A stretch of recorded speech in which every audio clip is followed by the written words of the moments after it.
Marhaba bikoum Neskol. Bonjour, bonjour à tous. Tout d'abord, nous vous remercions pour votre participation à ce webinaire. Donc, rapidement, je vais me présenter. Ana Bourhan Chebbi, associé au sein du cabinet Mazar. Mazar, en deux mots, c'est un cabinet d'audit et de conseil. Donc, enfin, pour assurer cette présentation, je suis assisté par mes collègues. Karim Blanco, Senior Manager Financial Advisory chez Mazar, et Madame Ousmaler, Manager Consulting au sein du cabinet Mazar. Donc, la thématique aujourd'hui, elle portera sur comment financer votre startup, les clés d'une levée de fonds réussie. Vous, les startups, vous êtes la locomotive de la croissance économique de notre pays, et c'est la raison pour laquelle aujourd'hui que notre écosystème est en train de changer par rapport à ce nouveau contexte. On a un framework légal qui est adapté par rapport à votre spécificité, aux spécificités du startup, notamment le Startup Act. Également, un cadre de financement qui est adapté pour les spécificités de financement des startups, notamment le fonds en aval. Également, un programme de garantie qui est en train d'être mis en place pour faciliter davantage l'accès au financement des startups et finalement des instruments de financement de plus en plus innovants par rapport pour financer bien évidemment ces startups-là. Mais toujours reste l'accès au financement reste l'un des challenges importants des entrepreneurs auxquels ils font face. Et c'est donc qu'ils font face bien évidemment dans toutes les étapes de vie de construction d'une startup, que ce soit au début de construction, que ce soit pour des levées de fonds et pour l'internationalisation de la startup. Je céderai la parole à Si Fahmi Jendoubi, responsable marché TPME de Tijari Bank. Si Fahmi. Donc, merci Bourhan. Bonjour tout le monde. Tout d'abord, je me présente. Donc, Fahmi Jendoubi, responsable marché TPME au sein de Tijari Bank. Très ravi et honoré aujourd'hui dans cette matinée d'être parmi vous autour d'un webinaire sous une thématique assez intéressante et pertinente, à savoir le financement des startups et les clés pour une levée de fonds réussie. Je rappelle aujourd'hui que Tijari Bank est une banque de référence dans l'accompagnement des TPME et des startups à travers des offres financières et non financières, notamment le concept d'Al-Mashari. C'est dans ce cadre donc, et en collaboration avec nos chers partenaires Mazar et Tunisia Startup que nous lançons cette initiative au profit des jeunes promoteurs et particulièrement les startups. Nous sommes ouverts à toutes vos suggestions, vos propositions et à l'écoute de vos questions. Alors, sans plus tarder, je vous souhaite un bon webinaire et je céderai la parole à Aïssa, notre partenaire de Tunisia Startup. Merci. Merci, c'est Fahmi. Donc, effectivement, on va céder la parole à Madame Aïssa Millet, Project Manager au sein de Tunisia Startup. Allez-y, Aïssa. Merci beaucoup. Mais je me présente, Anna Aïssa Millet, Project Manager chez Tunisia Startups. Tunisia Startups, c'est une organisation non gouvernementale à but non lucratif, fondée en 2016 par des entrepreneurs pour les entrepreneurs, afin de porter la voix des start-upers finance. Our main activity هو le plaidoyer. On fait du plaidoyer pour créer un cadre réglementaire et législatif propice au développement des startups. نخدموا على la promotion de l'entrepreneuriat féminin et sur l'open innovation. On fait un programme d'accompagnement اسمه Link for In qui accompagne la collaboration entre les startups et les grands groupes. Dans le cadre de ce webinaire, on a un programme Tunisian Startups Academy. On fait des sessions peer-to-peer avec des partenaires qui m'allument à Tijari. Donc, sur la thématique levée de fonds. Donc, les startups, c'est l'accès au marché et l'accès au financement. Et pour avoir accès au marché, le financement. Donc, c'est la bonne occasion باش تشوفوا tips تاع comment lever des fonds في تونس. Voilà.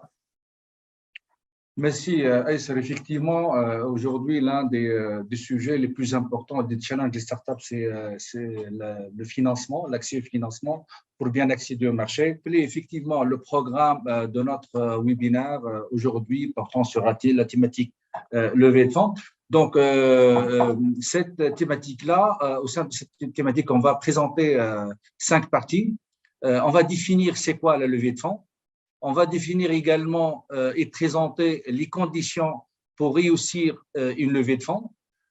Également, à qui on doit s'adresser pour réaliser une levée de fonds, c'est-à-dire les bailleurs de fonds, les investisseurs, les banques, les fonds. Donc, tout ça, Karim va nous en parler pour les cibles ou les investisseurs qui sont intéressés par rapport aux startups auxquelles on doit faire des demandes de levée de fonds.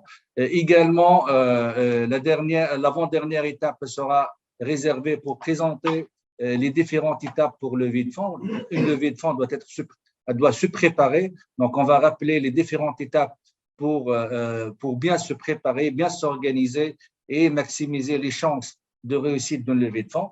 Et finalement, on va vous donner les bonnes règles, les bonnes pratiques pour se préparer à une première prise de contact et préparer votre pitch devant les investisseurs pour les convaincre à entrer en capital dans votre startup et réaliser une levée de fonds.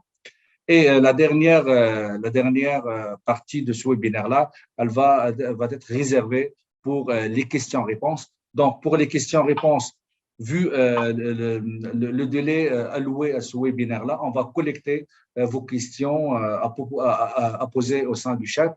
Nous, on va analyser ces questions-là, on va vous répondre dans la mesure de possible dans ce webinaire-là. Et notre consultant expert, Karim, va essayer de vous donner les réponses nécessaires par rapport à ce webinaire-là.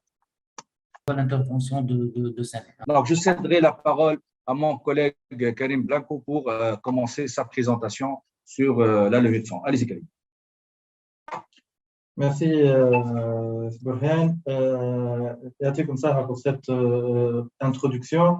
Donc, je rappelle notre thématique qui se rapporte principalement au financement des startups. Donc, le financement, comme on le sait tous, c'est une étape incontournable.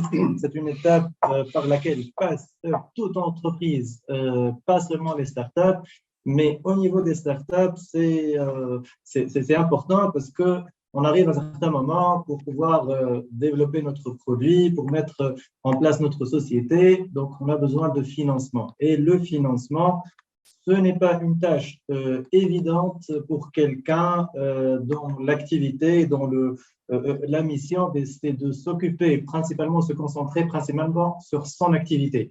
Donc là, on va essayer de simplifier au maximum les choses, de montrer comment une startup peut se financer et peut lever des fonds pour financer son activité. Donc, cette présentation va se résumer autour des axes suivants. D'abord, on va essayer d'expliquer ce que c'est qu'une levée de fonds. Donc, c'est le terme, on utilise toujours levée de fonds, mais exactement qu'est-ce qu'on veut dire par levée de fonds. Ensuite, quels sont les préalables? Ça veut dire pour réussir cette levée de fonds, pour pouvoir lever des fonds, quels sont les préparatifs? Et surtout les implications, c'est-à-dire quand on lève des fonds, cela impliquerait peut-être certaines concessions de la part des start-upers qu'on va détailler. Mais ce qui est encore plus important, c'est quand on veut lever des fonds, à qui on doit s'adresser. Donc là, on va avoir un petit aperçu sur ce qui existe sur le marché, quels sont les bailleurs de fonds et à qui on se dirige, on s'oriente pour lever des fonds. Ensuite, les étapes du levée de fonds. Donc, vous allez lever des fonds, vous avez une idée sur le montant nécessaire dont vous avez besoin, vous avez une idée à qui vous vous adressez. Maintenant, les étapes, quelles sont les étapes que vous devez suivre pour que petit à petit, donc vous arriverez à clôturer cette opération. Et on va peut-être clôturer cette présentation par une étape qui fait partie en fait des étapes de levée de fonds, c'est le pitch. À un certain moment, on sera amené à présenter notre projet aux bailleurs de fonds pour essayer de les convaincre de participer et de financer notre entreprise. Et donc là, c'est une étape très importante. Donc, on va avoir une idée comment présenter notre pitch, notre présentation aux bailleurs de fonds pour les convaincre. Voilà. Donc, sans trop tarder, on va aborder la première en fait, partie, c'est la levée de fonds. La levée de fonds, c'est comme je viens de dire, c'est une étape incontournable. C'est-à-dire, à un certain moment, pour financer notre entreprise, pour financer nos dépenses, les investissements, quel que soit le domaine d'activité, dans le médical, dans les nouvelles technologies, on aura besoin d'investissements, de matériel, d'actifs, d'ordinateurs, de machines, et on aura besoin également de dépenses de fonctionnement, de payer les salaires, le loyer, tout ça. À un certain moment, le montant requis ou dont a besoin une société n'est pas quand même négligeable. Et il n'est pas évident que celui qui a créé l'entreprise, le promoteur, puisse mobiliser à tout seul ce montant-là. Donc, à un certain moment, il sera bloqué.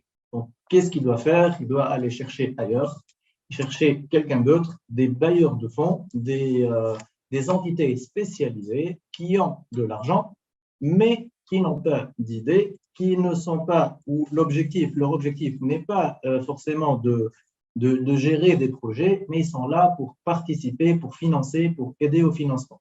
Et donc, la levée de fonds se résume en avoir de l'argent, bénéficier d'un financement extérieur au sens large, peu importe le mode de financement, ce qu'on va détailler bien sûr tout de suite après. Donc, quand on parle levée de fonds, ça veut dire avoir un financement. Donc, on sait qu'en gros, il y a deux types de financement. Donc, soit on va s'endetter, donc on va emprunter de l'argent, mais on sera appelé à le rembourser à un moment ou à un autre, ou bien ouvrir le capital, c'est-à-dire faire introduire quelqu'un d'autre avec nous dans le capital, et c'est à lui d'injecter le montant dont on a besoin. Généralement, quand on parle de levée de fonds, même si la levée couvre les deux modes de financement, mais généralement, le terme levée de fonds se dit plus pour avoir quelqu'un avec nous dans le capital. On ouvre notre capital en deux termes plus simples. Donc, il y a actionnaire mais moyennant l'apport de fonds qu'il va apporter. Donc, les investisseurs, ils vont apporter de l'argent. En contrepartie, ils vont être actionnaires avec nous dans la société. Comment ils vont choisir les sociétés dans lesquelles ils vont participer, ces bailleurs de fonds? Généralement, ils cherchent des sociétés à fort potentiel de croissance. Une société, l'Ilium peut-être صغيرة, redoit les sociétés كبيرة. علاش؟ L'objectif interne n'est pas de rester avec nous indéfiniment dans la capitale, n'est pas de gérer avec vous votre affaire. C'est juste, il participe à une certaine période, un moment, il aide et contribue à la croissance et au développement de la société, et puis ils sortent. Et donc, leur gain, leur intérêt, c'est qu'ils entrent dans une petite structure, une petite société, et ils sortent d'une grande société. Et entre-temps, ils vont réaliser la plus-value. Et donc, leur intérêt n'est pas de rester avec vous, mais plutôt de juste participer à la croissance de la société, réaliser la plus-value et sortir. Généralement, bon, il reste entre 3 et 7 ans, mais bon, tout dépend des modes de financement, des sociétés, de plusieurs paramètres. Alors, pour réussir sa levée de fonds, en des termes plus simples, réussir à mobiliser de l'argent. Alors, la première chose, il faut savoir que quand quelqu'un a une idée, un projet, il va s'orienter vers des bailleurs de fonds, leur demandant de participer dans le financement. Et ben, il n'est pas seul sur le marché. Il y a une forte concurrence. Comme vous le savez, il y a combien de personnes qui sont en train de créer des startups ou qui ont des idées, qui veulent développer. Il y a un nombre très élevé. Donc, on sera en concurrence. Les bailleurs de fonds, eux, ils vont faire le tri. Ils vont choisir les projets en qui ils pensent qu'ils ont plus de chances de réussir, de grandir, et donc les bailleurs de fonds vont réaliser une plus-value et gagner plus d'argent. Donc, ils vont choisir des projets généralement qui ont une idée qui permet de se distinguer. Ça veut dire qu'elle permet d'augmenter les chances de réussite du projet. Et surtout, le plus important pour eux, c'est une société qui peut avoir, voilà, un projet qui peut avoir un fort potentiel de croissance. Donc, une société avec une nouvelle idée, un fort potentiel de croissance, elle a beaucoup de chances de réussir. Et donc, ils vont choisir ces sociétés-là. Alors, pour les investisseurs, si on veut les convaincre, alors, généralement, dans quel cas ils participent? Ils participent quand une société va développer une nouvelle technologie. Développer une technologie, donc selon les investisseurs, cette société elle a un atout concurrentiel et donc ça permet la croissance et la plus-value. Lancer un nouveau produit, également, ça, dans le cas de lancement d'un nouveau produit, les investisseurs, les bailleurs de fonds sont généralement intéressés. Ou bien accélérer la croissance sur un marché concurrentiel, c'est-à-dire on a 0, 1, 2% de part de marché, on veut réaliser un investissement qui nous permet de doubler, voire tripler la part de marché. Là, ça intéresse les investisseurs, ou bien un autre cas, c'est attaquer un nouveau marché qui n'était pas auparavant visé, par exemple le marché à l'international. Donc, généralement, les 4 situations, les 4 cas qui peuvent intéresser les investisseurs. En contrepartie, maintenant, les implications d'une levée de fonds. OK, comme on le sait, tout a un prix dans la vie. Donc, le fait de bénéficier d'un financement extérieur, il y a un prix à payer en contrepartie. Pour une start-up ou pour une société en général, si on va ouvrir le capital à un investisseur, un bailleur de fonds qui va injecter de l'argent donc pour nous aider à développer notre société, il va être actionnaire avec nous. Et qui dit actionnaire dit propriétaire. Et donc, on ne sera pas seul à gérer. Ce n'est plus, sur le plan légal, on ne serait plus les seuls à posséder de cette société. On est copropriétaire. Mais l'avantage dans tout ça, c'est que ce co-actionnaire qui est avec nous, on connaît dès le départ son objectif. Son objectif n'est pas de rester indéfiniment avec nous. Son objectif, comme j'ai dit auparavant, c'est entrer dans le capital, faire agrandir ou participer à la croissance de la société pour sortir avec une valeur supérieure et réaliser une plus-value au passage. Et généralement, ces investisseurs restent de 3 à 7 ans. Alors, deuxième implication, qui dit actionnaire, dit contrôle et gestion. Et donc, vu que nous ne possédons pas à nous seuls, en fait, l'entreprise, il y a un autre actionnaire avec nous, on ne sera pas très, très libre dans la prise de décision. Bon, je vous rassure dès maintenant, ce n'est pas qu'ils ne vont pas gérer, les investisseurs généralement ne vont pas gérer avec vous votre société parce que c'est votre idée, c'est le marché, vous le connaissez mieux qu'eux, c'est votre spécialité, c'est votre technologie, c'est votre expérience. Et donc, ils vous font confiance, mais en contrepartie, ils auront toujours un regard, un œil pour regarder au cas où, parce qu'après tout, c'est leur argent qui est en jeu. Et la troisième en fait, implication, le jour de la sortie. En fait, quand ils vont sortir, ça veut dire quoi sortir? Ça veut dire céder leur part. Donc, supposons qu'ils ont 30% ou 40% du capital, donc ils vont le céder. La question qui se pose, qui va l'acheter? Et là, 2 alternatives. Soit il y a un autre investisseur qui va prendre leur place, et donc on aura toujours quelqu'un avec nous, ou bien c'est le promoteur du projet. Du moment que le projet, la taille du projet, en fait,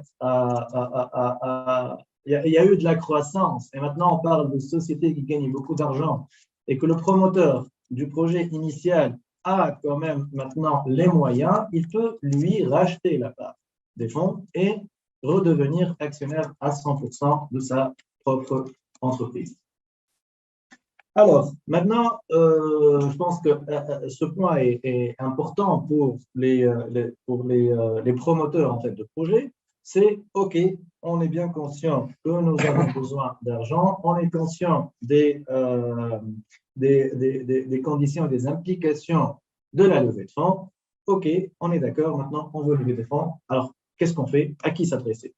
Alors, pour s'adresser, pour savoir à qui s'adresser, il faut savoir déjà où est-ce qu'on est en termes de cycle d'activité et de phase d'activité de la société. Parce que pour chaque phase, il y a une catégorie spéciale et particulière d'investisseurs. Si on est on a essayé de simplifier et de répartir en fait l'activité ou le cycle de vie en 3 phases. C'est la première phase, c'est la phase de création qu'on appelle seed stage, on peut l'appeler, il y a différentes en fait nominations. On est en phase d'idée. On n'a encore rien fait, c'est juste on a une idée et on commence à essayer de la mettre en pratique, de faire des recherches. Et cette phase, elle nécessite quand même un peu d'argent parce que pour faire quelques recherches, quelques études de marché, donc on a besoin de fonds. Et là, il y a une catégorie spéciale à laquelle on s'adresse, c'est généralement ce qu'on appelle les love money et les aides ou des aides publiques. Et elles seront détaillées, bien sûr, dans le diapo d'après. La deuxième phase, c'est la phase où on a quand même, on est convaincu, on a plus ou moins conçu notre produit, on est en phase de prototype et phase de lancement sur le marché. Donc là, il y a d'autres investisseurs vers lesquels on s'oriente, notamment les business angels, les fonds d'amorçage ou les crowdfunding, ou bien on est en phase de développement.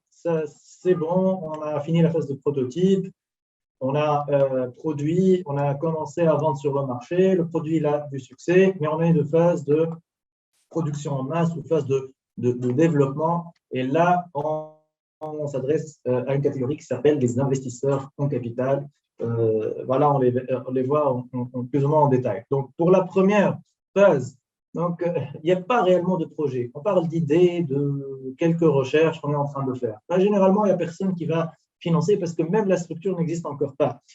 Donc, on s'adresse plus à des love money, c'est les proches, les amis, la famille. On essaie d'avoir de financement des petites sommes à droite et à gauche. C'est juste pour financer cette partie de recherche ou bien avoir recours à des aides publiques. Il y a des subventions qui sont accordées par l'État, des petits montants symboliques de 5 10 000 dinars qui aideraient à financer cette phase. La deuxième phase, c'est la phase d'amorçage ou peut-être avant la phase de croissance. Il y a les business angels. Les business angels, ce sont généralement des personnes physiques qui ont les moyens et qui encouragent en fait la création d'entreprises, le développement de nouvelles idées et qui financent en fait une partie à partir de leurs propres fonds. Ils participent dans des sociétés nouvellement créées. Ils prennent le risque, après tout, c'est des petits montants pour eux, ça ne dérange pas trop. Il y a ce qu'on appelle des fonds d'amorçage. Il y a des fonds spécialisés dans cette catégorie et dont l'objectif, c'est d'accompagner dès le départ les sociétés en finançant je dirais le capital, c'est-à-dire en devenant peut-être actionnaire dans la société et en injectant de petites sommes pour financer cette phase-là. Ou bien, il y a ce qu'on appelle le crowdfunding qui se développe de plus en plus en Tunisie. Ce sont en fait des plateformes sur Internet spécialisées, dédiées, dont l'objectif, c'est de collecter de l'argent auprès du grand public avec de petites sommes. Ce public, en fait, le mode de financement, il diffère, soit il devient actionnaire, soit il prête de l'argent, mais avec de très petites sommes, commençant même à 10 dinars, à 20 dinars, donc une plateforme de collecte de fonds. Et à la fin, ça, on commence à entrer dans les choses plus sérieuses. C'est la phase de développement où les fonds qui sont spécialisés, où la société a déjà montré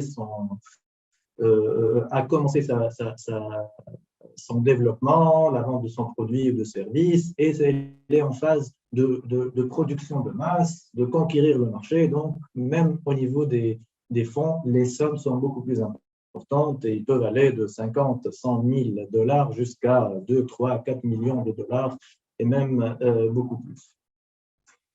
Voilà, donc ça, c'est en gros vers qui s'orienter. Maintenant, quelles sont les formes de financement? On a dit qu'en gros, il y a deux formes de financement. Il y a la forme de dette ou bien quelqu'un qui participe dans le capital.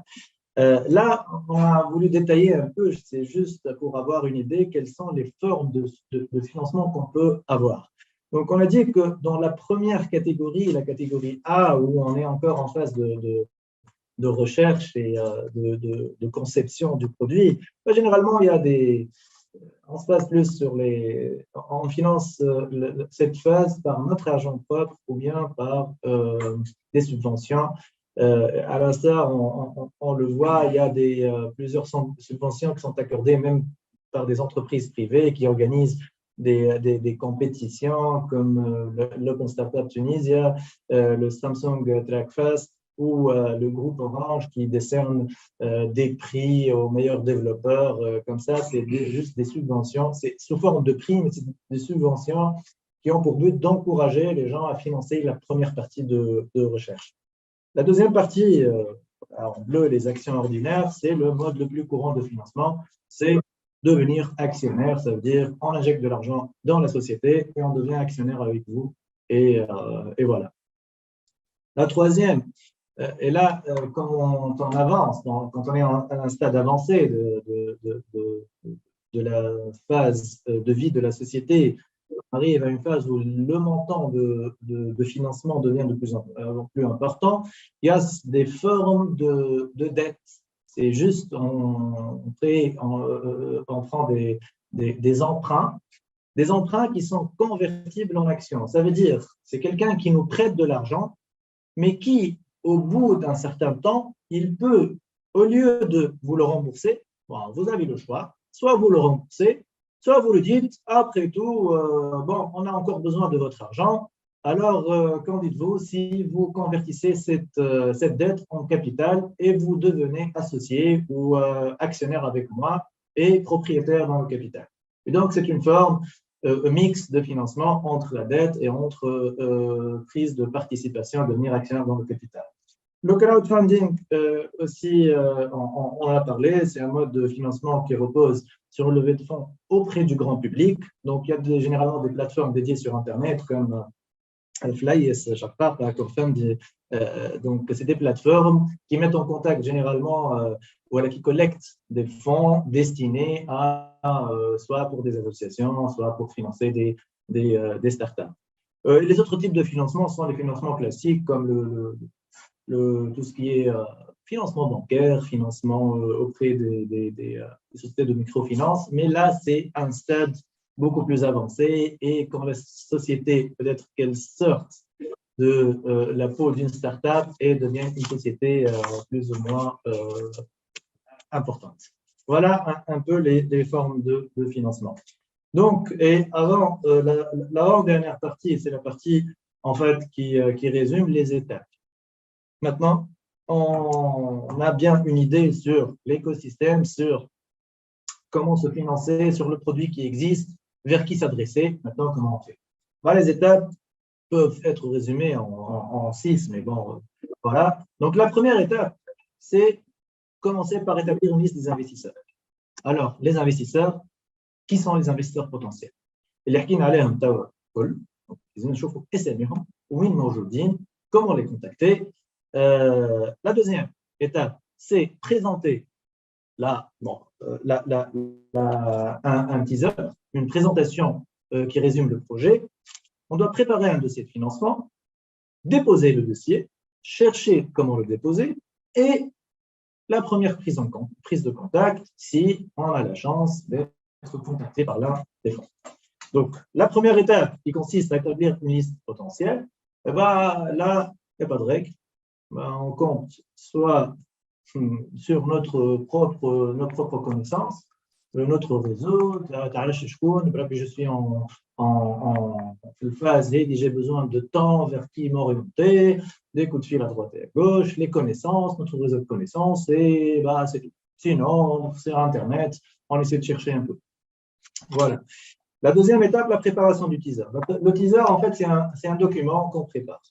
Supposons que l'investisseur que vous avez sollicité vous dit « Ok, je vous accorde une chance, oui, je pourrais être intéressé par votre projet. Venez, montrez-moi votre projet. » Qu'est-ce que vous allez lui montrer? Eh bien, vous devez résumer tout votre projet dans un petit document que vous allez présenter donc en une quinzaine de minutes qui résume en fait votre idée, le projet, le marché, le financement. Donc, dans ce document, vous devez convaincre l'investisseur de participer avec vous dans ce projet. Pour préparer le dossier de financement, oui, exactement. Pour préparer le dossier de financement, donc, vous devez préparer toute la documentation relative à votre projet. Donc, les documents juridiques, si vous avez créé la société, si vous avez loué un siège social, le contrat de location, tout ça, plus le business plan. On va voir ce que c'est que le business plan. On aura peut-être l'occasion de le voir dans un autre webinaire. C'est un des documents les plus importants du dossier. Le teaser, c'est le résumé de tout ça. Si vous avez un produit que vous pouvez ramener avec vous, un prototype, un exemple, tout ça, en fait, tout ce qui peut intéresser et renseigner en fait, l'investisseur et l'aider à prendre la décision, vous le préparez et vous l'emmenez avec vous. Déposer la demande de financement, là, c'est encore une fois, il n'y a pas de règle. Alors, comment le défi pour un startup, c'est comment décrocher un rendez-vous, comment avoir la possibilité d'être sur la même table qu'un bailleur de fonds afin d'avoir l'opportunité de lui expliquer votre projet. Il y a pas mal de très bons projets, de très bonnes idées qui passent inaperçues pour la simple raison qu'elles n'arrivent pas à présenter et avoir un rendez-vous et avoir l'opportunité de présenter leur document. Donc, et après, avoir fait tout ça, et ben, après, la suite dépendra, c'est du cas par cas. Si tout est clair, tout dépend du projet, tout dépend du bailleur de fonds, les délais, est-ce que la prise de décision de financement chez le bailleur de fonds, elle prend beaucoup de temps, un peu de temps, est-ce que tout est clair, est-ce qu'ils ont besoin d'autres rendez-vous, et c'est du cas par cas, donc il n'y a pas de règles. D'ailleurs, pour vous donner une idée sur le timing, le calendrier de réalisation, ne vous étonnez pas et ne soyez pas surpris, elle prend, pour être réaliste, autour d'une année, de 9 mois à 1 an, pour entre le moment où vous songez et commencez à penser à financer votre entreprise et le moment où vous aurez les fonds entre vos mains. C'est à peu près entre 9 mois et 1 année. Donc, pour terminer et pour clôturer en fait cette présentation, la phase pour moi incontournable, c'est et durant laquelle on doit être très préparé, c'est la phase du pitch. Quand on nous accorde cette occasion, il ne faut pas la rater, il faut très bien présenter les choses. Alors, le pitch, c'est quand vous allez présenter verbalement votre projet. Généralement, vous vous basez sur le teaser. C'est comme exactement ce que je suis en train de faire actuellement. Essayer de résumer la partie de levée de fonds en une vingtaine de minutes et je me base sur un document qui s'appelle un teaser. Et donc, vous devez inclure tout les informations de votre projet, mais il faut en même temps que le document soit très léger et il faut que votre présentation ne dépasse pas les 15 à 20 minutes.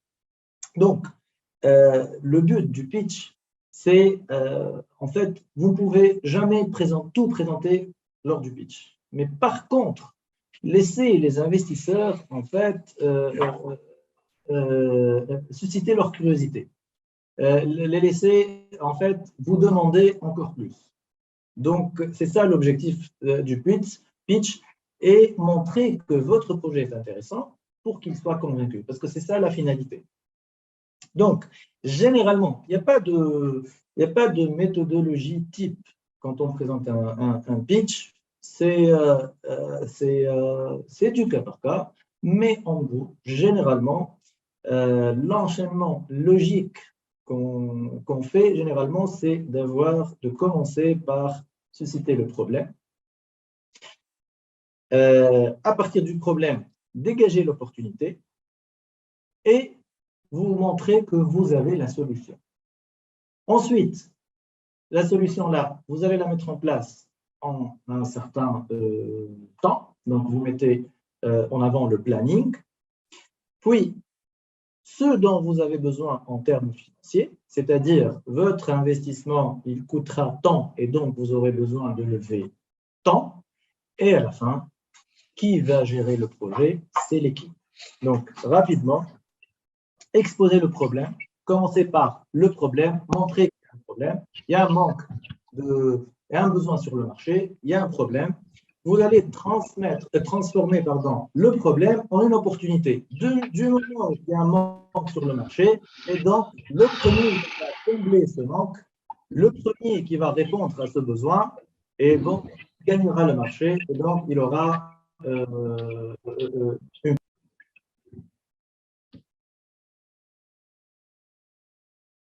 ce marché-là et répondre, c'est par la solution. C'est-à-dire qu'il le produit miracle, le produit magique auquel personne n'a auparavant pensé pour pouvoir en fait combler ce besoin-là. Et donc, présenter la solution. Oui. Non?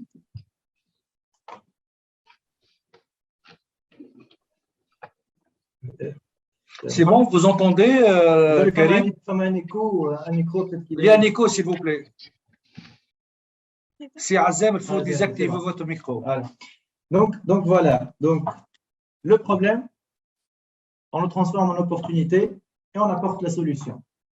Et donc, le temps nécessaire pour déployer cette solution, donc, et là, on avance le planning. Et après, on dit que pour fournir ce produit-là, ce service, on aura besoin de tel ou tel investissement et par conséquent, on aura besoin de tel montant de financement. Et c'est l'objectif pour lequel nous sommes venus vous solliciter quand on parle avec l'investisseur. Et donc, pour avoir plus de confiance, à ce stade, généralement, dans une start-up, il n'y a pas d'historique. Personne ne peut savoir si votre produit peut réussir ou pas. L'exemple le plus frappant, c'est les applications que vous voyez. Je prends l'exemple d'applications de messagerie.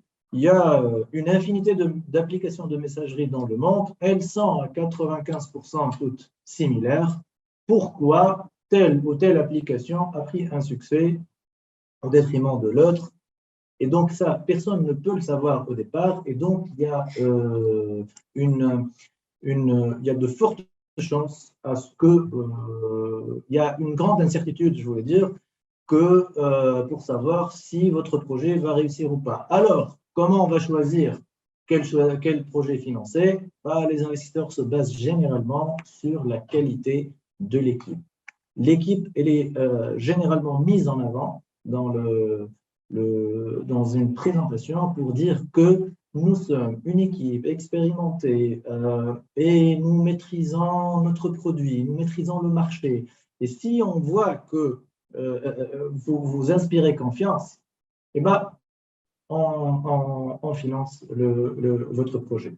Juste pour un petit mot pour la fin, parce qu'on est arrivé donc à la fin de notre présentation, juste pour vous dire que pour une startup, la normale, le résultat attendu d'une startup, c'est qu'elle doit échouer.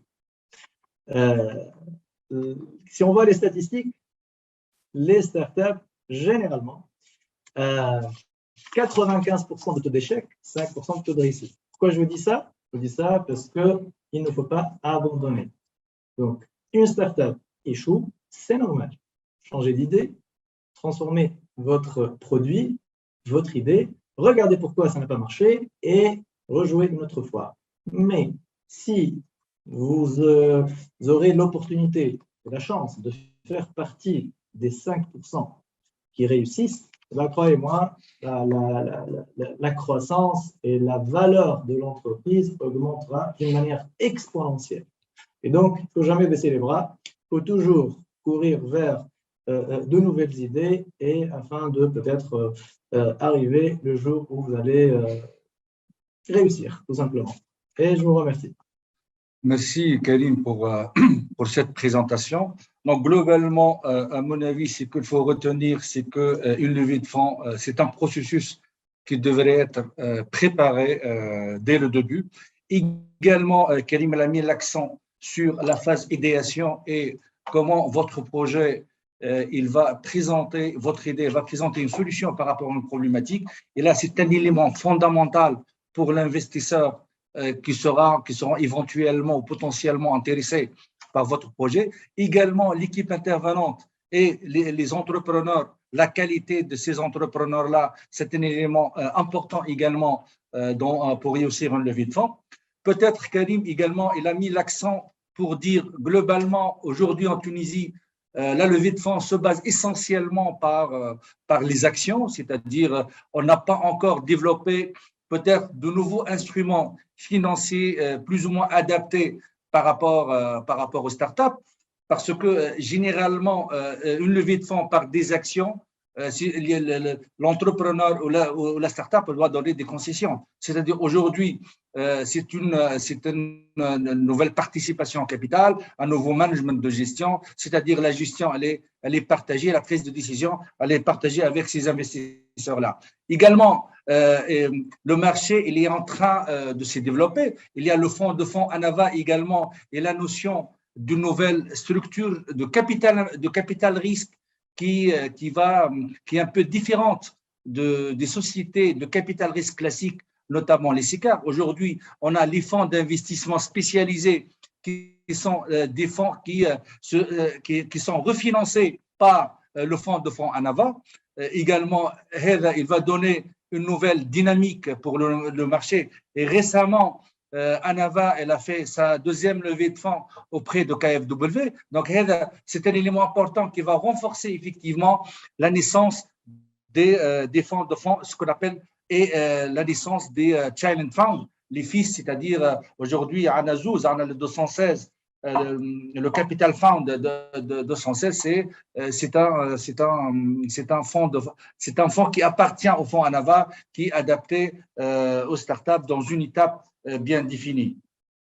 Également, avec les champions nationaux qu'on a, les success stories, notamment Instadip, elle va donner une nouvelle vision des investisseurs étrangers par rapport à la place tunisienne qu'on est capable, que nos startups sont capables d'aller vraiment vers l'internationalisation et réaliser des levées de fonds historiques. Donc, tous ces éléments qui sont importants. La deuxième partie également de cette présentation que je considère elle est intéressante pour les startups, c'est la partie teaser, la partie préparation des teasers. Et nous, avec Tijari Bank, on a dans le pipeline, on a d'autres webinaires dont là qui sera alloué pour la construction de business plans et une partie également pour davantage approfondir la préparation de teasers. Cette partie-là, on la considère, elle est très importante parce que finalement, il y a un feeling que l'entrepreneur ou la start-up doit le faire passer par rapport aux investisseurs pour réussir la levée de fonds. Donc, voilà, nous, on a terminé avec cette présentation-là. Mais avant, peut-être pour aller à la partie questions-réponses, je vais céder la parole à Madame Sanetoussi pour présenter l'offre start-up qui a été préparée par la banque. Allez-y, Sanet. Bonjour. Donc, rebonjour. Donc, merci donc, de se connecter à ce webinaire. Je voudrais déjà revenir un peu à la genèse de l'initiative Startup. Donc, notons qu'Atijeri Bank s'est adressé à la communauté Startup et entrepreneuriale depuis 2018 avec le lancement d'un hackathon transfrontalier dans le cadre d'une initiative commune avec le groupe. Donc, d'autres initiatives ont suivi, notamment en matière d'incubation des fintech, notant au passage la solution Floussi. Également dans le cadre de la contribution de la banque, donc l'inclusion financière et en appui à la résilience des TPME. Donc la banque s'est associée à plusieurs startups dans une optique de démocratisation du service non financier. Donc la banque aussi s'est associée au PNUD pour co-organiser un hackathon sur le e-health. Les 3 gagnants continuent à ce jour de bénéficier d'un appui technique. Toute cette dynamique d'interaction a rendu évident le lancement d'une offre dédiée et a permis de mieux comprendre la cible. Donc, le pack Startup, au-delà d'une offre, il s'agit de toute une initiative qui couvre le volet et services produits bancaires, ainsi que des services d'appui non financiers qui ont été étudiés pour vous aider à relever le défi de votre croissance. Ainsi qu'un accompagnement dédié par le biais des webinaires, des guides start-up et un conseil personnalisé.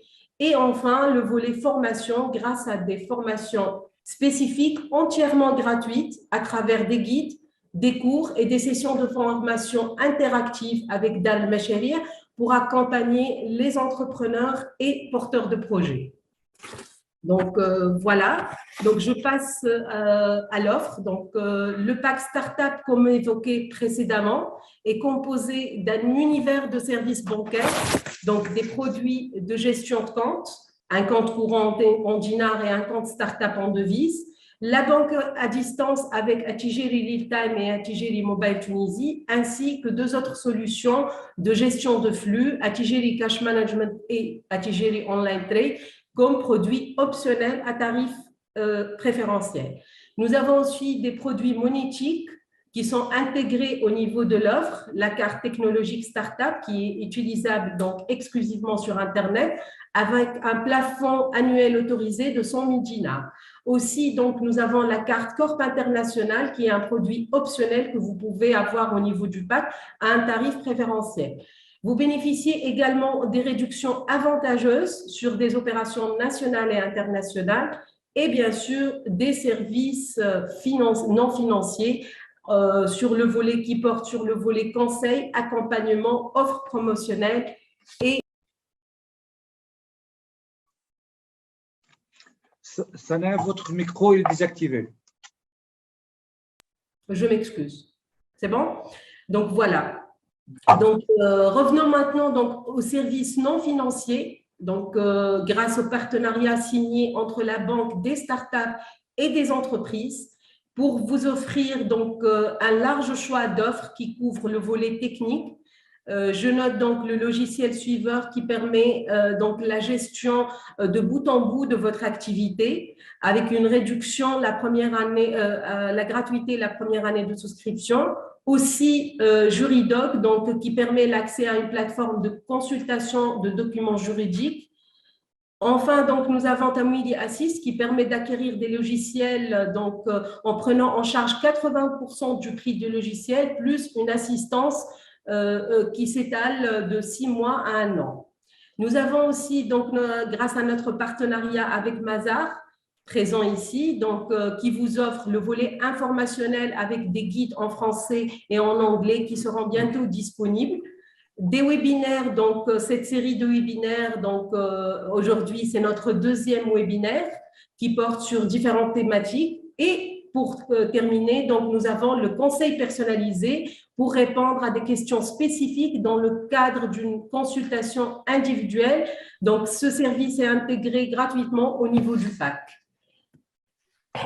Donc aussi pour permettre donc à la start-up de bien s'installer et rester connectée, Atijeri Bank a signé un nombre de conventions donc qui permet l'achat de meubles bureautiques à des prix avec des réductions donc promotionnelles. Aussi, pour l'achat de fournitures bureautiques, nous avons donc un partenariat avec la société Agrave.tl qui permet d'avoir un bon d'achat de 50 dinars. Et donc aussi, nous avons la maintenance et achat de matériel électronique et informatique avec la start-up également, la société Drastit, qui fournit donc un service de maintenance, de conseil et d'achat de matériel informatique et électronique. Pour terminer, donc pour rester connecté, nous avons des réductions sur, de 30% sur des formules d'hébergement de sites web et aussi avec notre partenaire Ooredoo, donc un large choix d'offres voix et de solutions de connectivité Internet. Étant donné donc l'importance des startups dans le paysage économique d'aujourd'hui, Attijari Bank donc croit en leur potentiel et désire les accompagner réellement à travers cette offre qui est complète et innovante. Merci pour votre attention. Merci, Sana, pour cette présentation de l'offre PAC Startup destinée aux startups, qui sera une première cible des startupeurs avec nous pour profiter de cette offre-là qui contient deux volets. Un volet financier, comme vous l'avez déjà présenté, un volet informationnel non financier pour aider les startups à avoir un développement durable. Donc, on commence par la partie, nous avons déjà quelques questions qui ont été déjà envoyées. Donc, je céderai la parole à Karim pour déjà de présenter les premières réflexions par rapport à ces questions. Mais avant de lui céder la parole, juste pour dire qu'aujourd'hui, l'entrepreneur en général devrait être ouvert à son écosystème. C'est-à-dire aujourd'hui qu'on a beaucoup de programmes, beaucoup d'investisseurs, beaucoup d'organisations qui sont intéressées par rapport aux startups. Donc, c'est très intéressant que l'entrepreneur devrait être inclus, devrait suivre un petit peu les évolutions par rapport à son écosystème.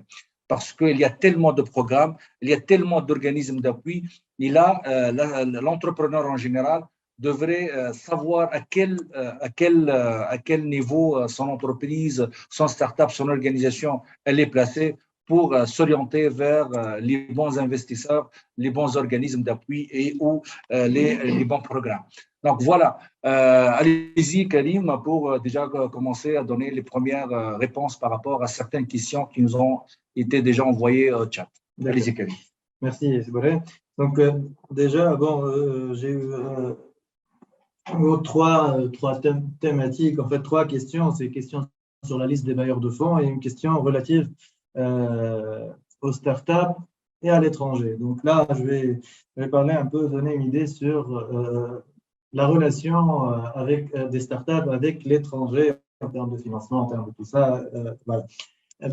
La première question, donc la liste des bailleurs de fonds. Donc les bailleurs de fonds, comme nous venons de dire, tout dépend dans quel stade se trouve votre startup.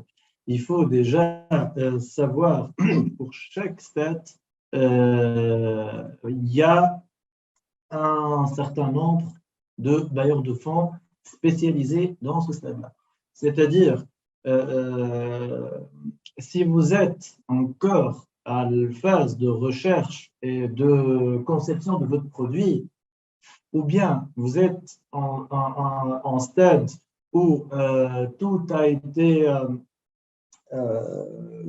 été validé et vous êtes en train de passer, vous avez mis en place votre société, vous êtes en train de passer à la phase de production de masse et vous avez besoin de lever des fonds, on ne s'adresse pas au même bailleur de fonds.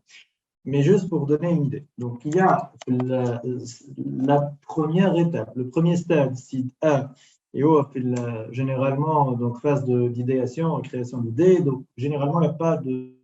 Les bailleurs de fonds sont en dehors, donc comme je l'ai dit, c'est généralement les subventions. Donc, si vous êtes dans le domaine des nouvelles technologies, donc il y a des subventions qui sont accordées, il y a des prix qui sont organisés par certaines entreprises, et là, on ne peut qu'à être en fait à jour sur le marché, chercher du bouche à oreille.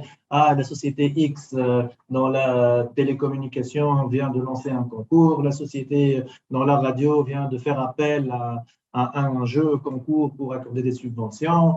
Peut-être que l'État, à travers quelques entités ou quelques structures, vient d'accorder une certaine somme à répartir entre des projets. Donc là, il n'y a pas vraiment de structure bien claire, mais il faut se renseigner. Un startupper, là, il doit avant tout être ouvert. L'écosystème qui est en train d'évoluer et qui évolue sans cesse. Deuxième ou troisième catégorie, il y a des sociétés, pardon, il y a les fonds d'investissement. Mais les fonds d'investissement, bon, si je vous communique une liste de fonds d'investissement, je vous dis, il y a le fonds A, B, C, D, E, etc. Que le fonds d'investissement ou une niche. Il veut un moyen de financement, méthode de financement limitée. Mais avec dette, avec capital. Il finance les projets qui ont 5 millions de dinars, mais financés. Donc, encore une fois, femme à l'association tunisienne des investisseurs en capital. Bon, à la limite, je vais une idée à les fonds d'investissement, mais pour surtout les phases, il n'y a pas de structure bien claire, bien identifiée. Comme les incubateurs, les incubateurs, tout ça, ils peuvent vous orienter. C'est du cas par cas. Le projet ou fin stade vous êtes, bon, normalement, je sais qu'il y a tel ou tel ou tel. Donc, malheureusement, tu n'as pas une recette, high list, donc je te dis un 1, 2, 3, 4. Tout dépend, il faut définir votre besoin, le stade dans lequel vous êtes, et voir,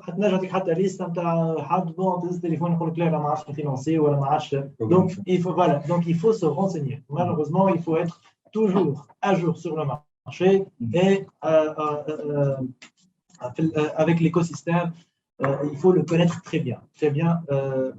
Juste, je rajoute, Karim, s'il te plaît, par rapport à ce point. Anna, je vous invite à consulter dans les prochains jours des guides qui ont été préparés par Tejeriban qui traitent un certain nombre de thématiques qui intéressent énormément les startups.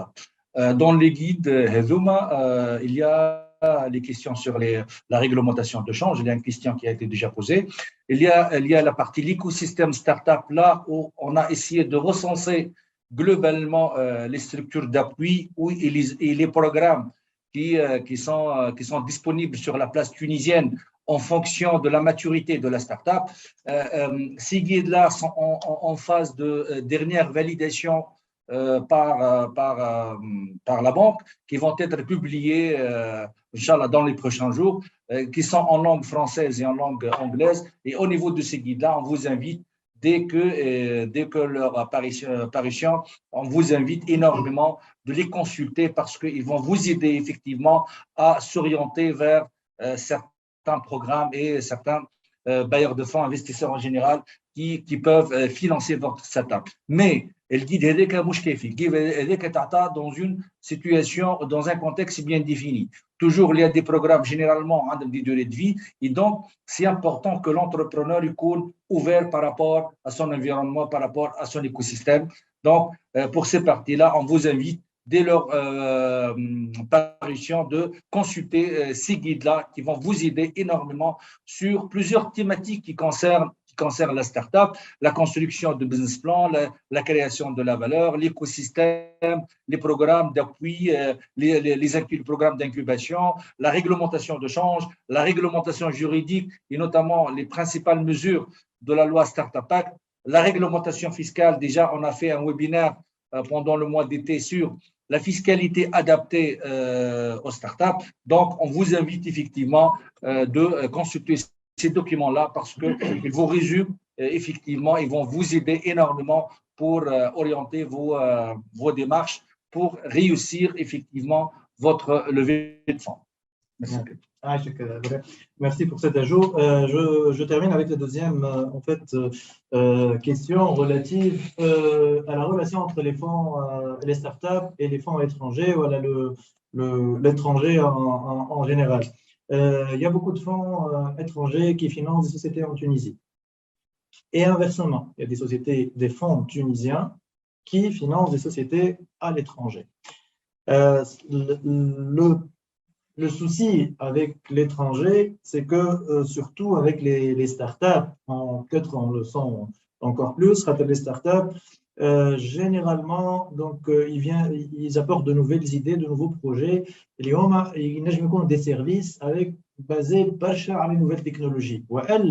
Le mode de distribution dans les produits et les services, c'est le web, c'est Internet. Qui dit web et Internet dit suppression de frontières. La France, ou l'Europe, c'est le web, c'est le web.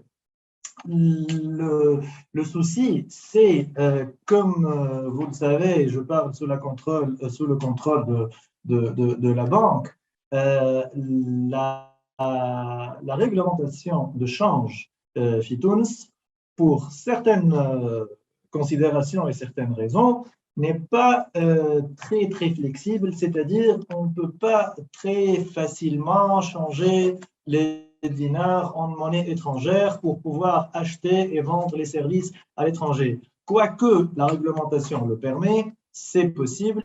Il y a des instruments, des outils que sont mis à travers les banques pour faciliter et permettre cette convertibilité avec des comptes en devises, avec tout ça. Mais du moment où ce n'est pas très fluide, c'est pas très comme à l'étranger, comme en français qui va se faire des opérations commerciales avec quelqu'un en Europe avec la même monnaie ou des monnaies étrangères qui sont totalement convertibles, c'est beaucoup plus fluide. C'est vrai que beaucoup de startups, pour échapper, donc pour répondre à la question exactement à cela, peut-être qu'ils ouvrent des filiales à l'étranger et tout ça.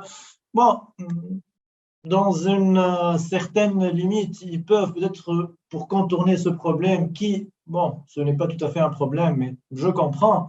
Mais d'un autre côté, gérer une société à l'étranger tout en étant basée en Tunisie, ce n'est pas aussi compliqué que ça. Donc, si, encore une fois, on se renseigne bien, surtout auprès des banques, les outils, moi je dis, on peut tout faire.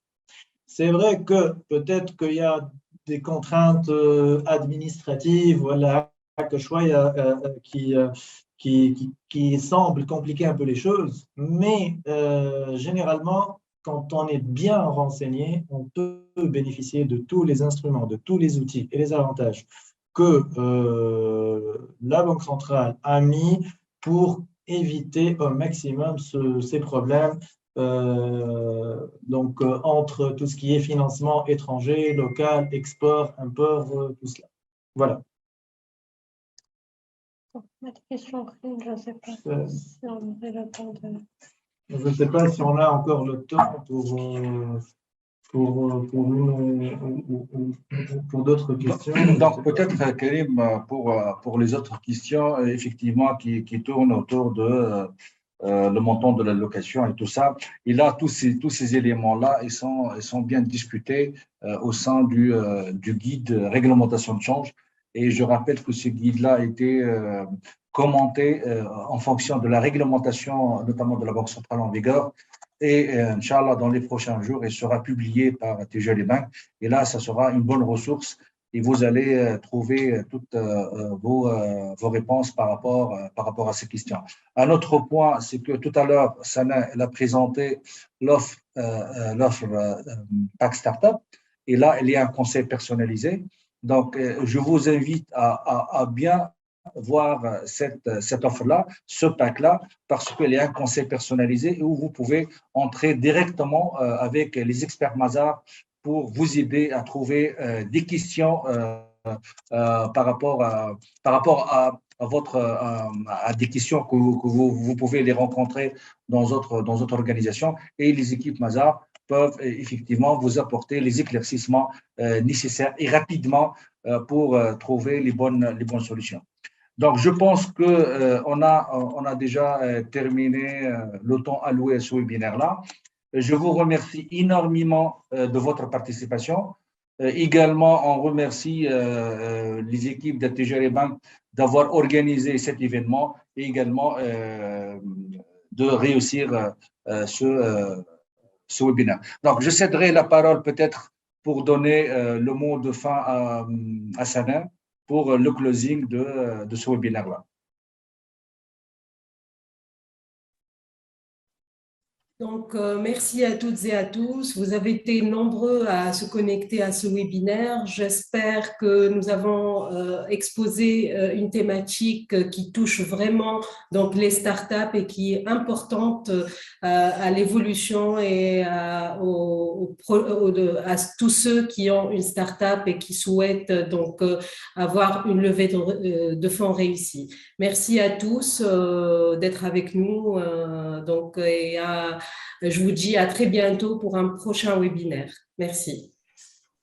Merci et au revoir.